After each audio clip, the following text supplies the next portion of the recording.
Hi guys, yeah, let's quickly finish up in the study designs. Okay, so study designs now up emva kwam. Niyawazi angithi niyawakhumbula my AP students and MPH.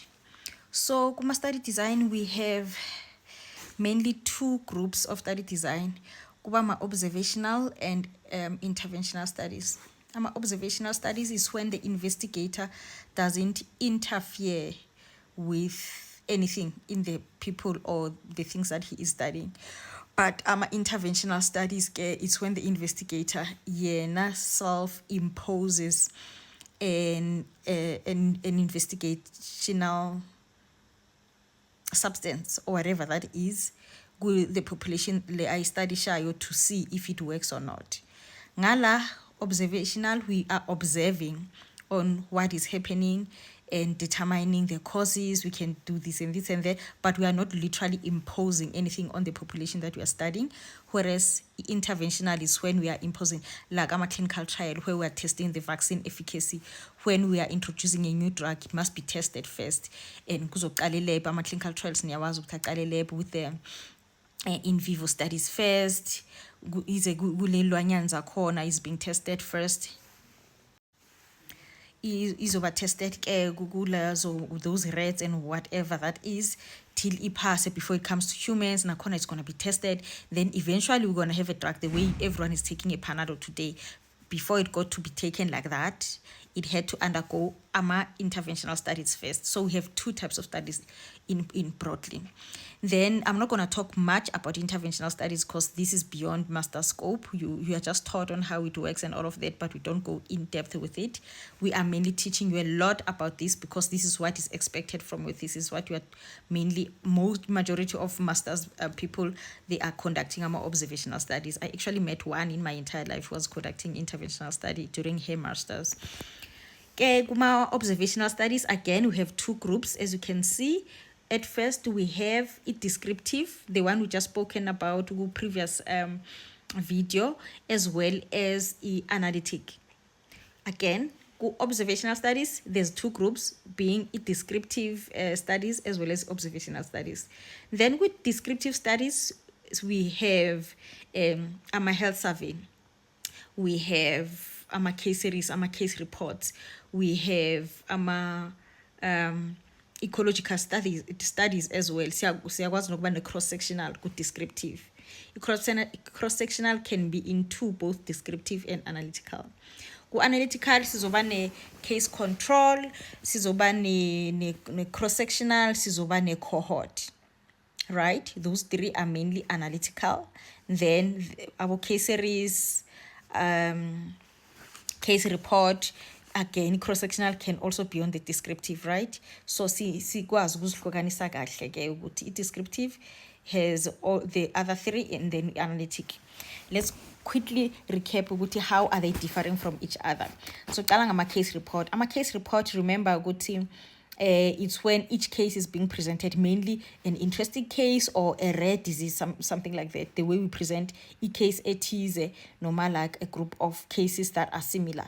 We're using that format a lot kuma hospitals. Remember when we are conducting EMNM, maternity, any meetings where we have to present an interesting case or an odd case, maybe maternal death, God forbid, or for the purpose of learning when we're presenting a case.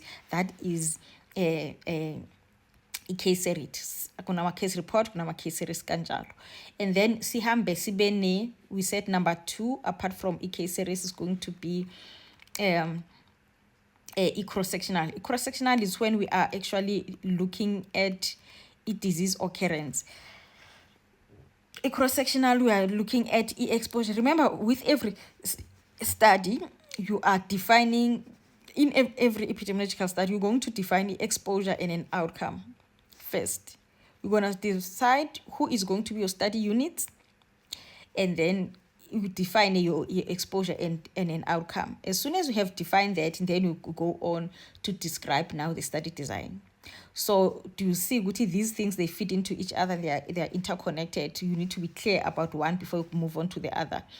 So study design sakho ke sithe if it's a cross-sectional study, it's now these individuals, they are defined according to their exposure. But although you are studying it disease and an outcome, exposure and an outcome at the same point in time. For instance, mawuchecka i-prevalence of HIV, yabo,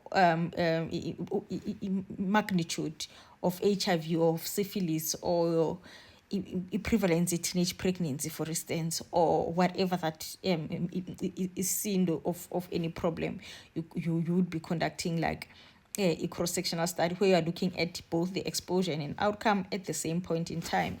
But now when we say cross-sectional can be analytical and descriptive. We also have another type of ecological. Ecological is different from these others we just spoken about, because you study, for instance, population. You study population at large. You study unit sabo, it's population. Whereas lezi sikhulume ngazo, study unit, it's individuals, like it's single person, people that we can count. But ecological study is of study study unit wabo kuba it's an entire population. So a population is going to be described now according to expo. Done gama descriptive studies, right? Let's move on to observational studies. Still, these are all under observational studies.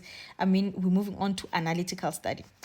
Both descriptive and analytical studies under observational study. So analytical study ngizocala cross-sectional when now it comes into observational study. Now we conduct observational study whereby we are taking a cross-sectional study whereby we are taking exposure and outcome, and then we also measure a strength, a relationship, exposure to an outcome. Must measure or quantify the relationship. Now we are tapping into analytical. It cannot be descriptive anymore, because we need to measure now the strength of the relationship between the exposure and an outcome. How much is being young, being a teenager less than 20 years associated with having STIs or having abortion or having HIV? Like how much? Now we're going to check on the odds, yabo. Now that is still a cross-sectional, but it becomes an analytical cross-sectional, no longer a descriptive cross-sectional. Magu descriptive sizabe check and you go how much is the prevalence of STI, of abortion, of pregnancy among these young women. But now, how much is the strength of the relationship? Now we're tapping into analytical. Then we go on to case control again. A case control is when now these people, the individuals, are defined according to the disease. And then you trace back to their exposures. Utata already, I thought only South Africa has load shedding. I thought we were now being hit by load shedding. It says Zambia with two, and I'm thinking, what load shedding is this? It looks like we don't have selected problems like it maybe like in this continent. Anyway, my time is almost up. So a case control is when now people are being selected or defined by the disease. Then we're going to look back, check on their exposures backwards, right? And then go in a cohort again. A cohort, people are being defined by their exposures. Then they are being followed up for the outcome. Case control, people are defined by the outcome, and then we check back on exposures. But now we cohort, we are defining our cases by the exposures. We follow them up for an outcome. So when we're checking the differences among the study design, it depends on how you define your cases and how are you enrolling them. So that determines the study design. So Okuti is a descriptive, that's not a study design. Observational, that's not a study design. Second, data analysis, data audit, medical records review, all those things that you guys love saying, none of these are study design. Study design are only these. Cohort, cross-sectional, case series, you see, all of these things. So please read on them, guys. You need to know them. MPH and AP student, there's no excuse. None of you must try to publish anything without a study design on. Please.